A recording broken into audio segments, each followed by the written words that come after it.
Yung kagandahan na may sariling motor mga tol, pagka gusto mo mag-relax, hawakan mo lang ang throttle ng motor mo, pumunta ka sa gusto mong puntahan, huwag mong pigilan ang kagustuhan mo tol.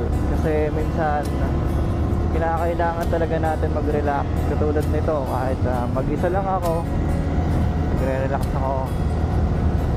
Ganito ako mag-relax.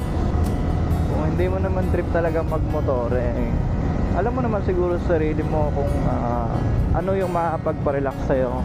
Punta ka sa beach, punta ka sa rest house mo, punta ka sa bukid, or kung gusto mo naman mag-hiking ka, bahala ka tol.